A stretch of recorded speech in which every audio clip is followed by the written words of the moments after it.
Hey guys, welcome back to my YouTube channel and welcome to the Daily 5 Arithmetic series. Okay, so I think this is day 11. So let's get started. 48-liter mixture contains milk and water in the ratio 3:1 respectively. So 10 liter of mixture is taken out and 20 liter of water is added in the remaining mix. So find the difference between the milk and water in the final mixture. Okay. So here is the solution. So we know that there is two kind of items in the mixture, that is milk and water. So they had given that the total mixture will be 48 liters. So that is in the ratio of 3:1. So if I so let's keep it the ratio as it is, because here we are taking out we are taking out the 10 liters of mixture from this mixture, means the ratio will remain same. Okay, that will remain as 3:1. So if I minus this 10 liters from the initial mixture, I will get a 38 liters. So let's divide this 38 liters in the ratio of 3:1. Then I'll get 28.5 and 9.5. Okay, so after that what they said, like we have to add 20 liters of water to it. Means this milk remains as it is. Okay, there will be change in the water concentration only. So after adding 20 liters, I will get like 29.5. And we know that if I add here, means there will be change in the final ratio also. Means if I add this 20 to the 38, I will get 58 liters, and we already know that here only the changes takes place in the water only. So if this is 29.5 liter, then obviously this will be 28.5, means 58 minus 29.5, I will get 28.5. And they asked that what is the difference between the milk and water in the final mixture. So if I subtract this, I will get 1 liter. Okay, so let's move on to the next question. Compound interest on a certain sum of money for 2 years is rupees 2781, and the simple interest for the same at the same rate is rupees 2700 rupees. Okay, find the sum of the money. Initially they had given that the simple interest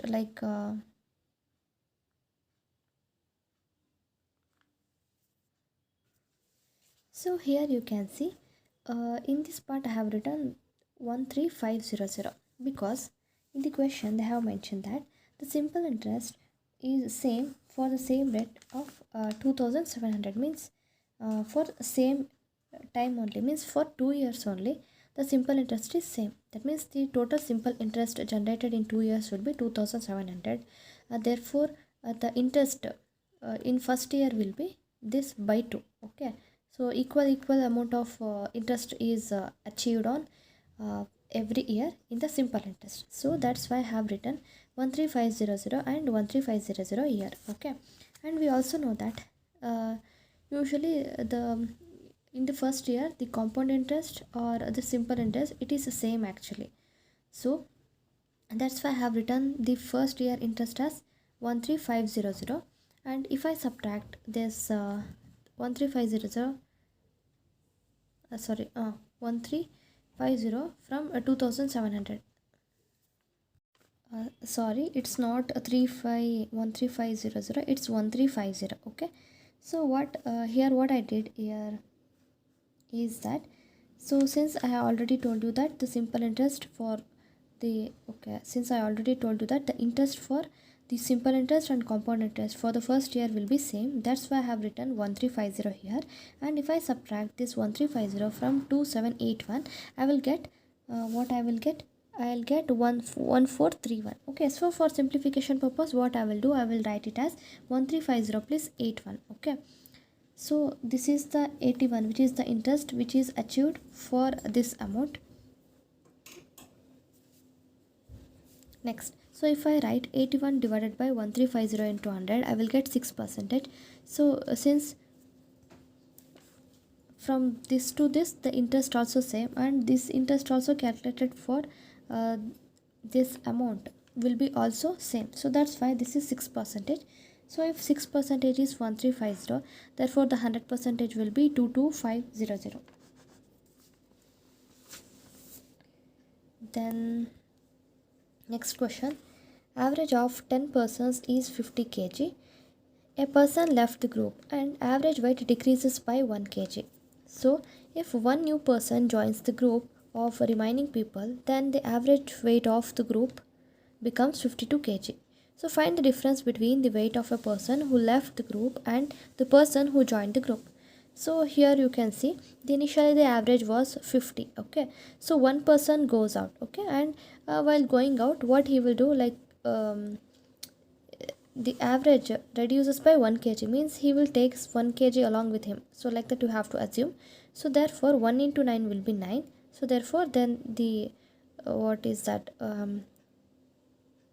then the average will become 59. Okay, no, this will be like the person who left will be 59, because obviously the average for 10 persons means one person will be having 50 kg 50 kg 50 kg, so up to 10, like that only. So if one goes out, he will take like 1 kg, because average reduces by 1 kg, so he will take 1 kg along with him. So therefore we have to minus 1 kg from all those 50 kg peoples. Okay, therefore we can get like the person who left the group will be 59 kg, and here the person goes and takes, already told you, and one person joins and he brings everyone 3 kg. So means here one person will comes to group.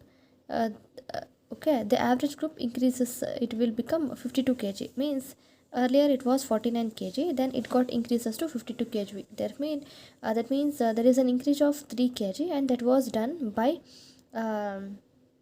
joining one extra person, means he will bring those 3 kgs to all those 10 peoples. Therefore I will multiply 10 into 3. So therefore he will that person kg weight will be 79 kg. Okay, then if I subtract this 79 minus 59, I will get 20, which is as actually what they asked. Okay, difference between the weight of a person who left the group and the person who joins the group will be 20 kg. So next question, the speed of a boat in still water is 36 km per hour and the speed of the stream is 4 km per hour.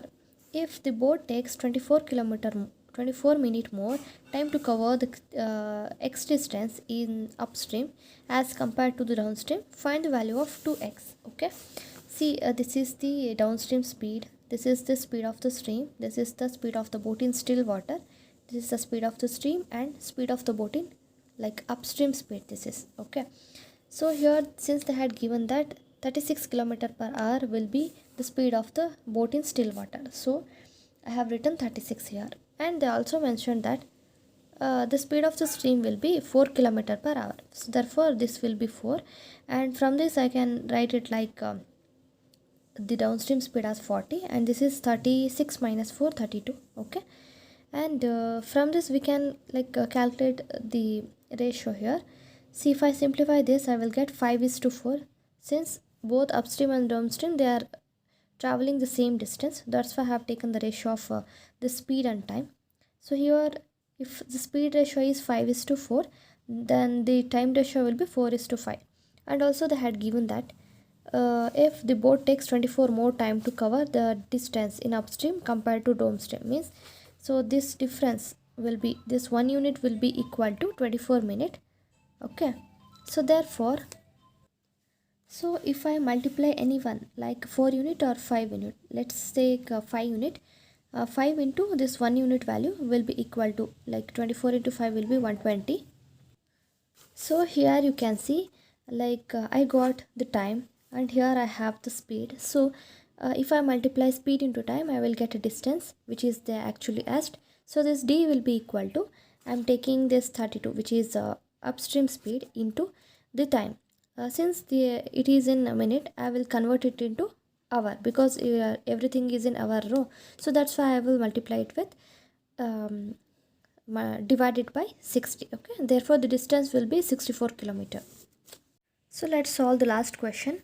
So A and B together can do a piece of work in 2x days, whereas B alone took x days more than the time taken by A and B together. If the time taken by A alone to complete the work is 18 days more than that of B, then find the value of x. Okay, so here they had given that the A and B together can do a piece of work in 2x days. Okay, and B alone can do it in 3x days. Okay, and also they had given that the b took okay, let's take these two values first.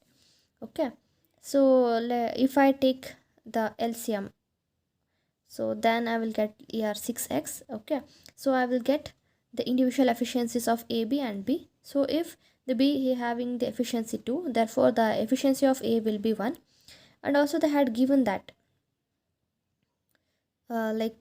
see, since I know the total work and also I know the per day work done by a, so therefore I can calculate the in how many days a can do a piece of work. Therefore the total work divided by the individual efficiency will give me like a 6x only, right? 6x. Okay, and also they had given that the a alone do complete the work which is 18 days more than that of b. That means the 6x will be equal to 18 days plus 3x. Okay, so after solving this, what I'll get, 6x will be equal to 18 and x will be equal to 3. Okay, so that's it. I'm done with the today's daily arithmetic series. So please do subscribe and support, and thanks for watching.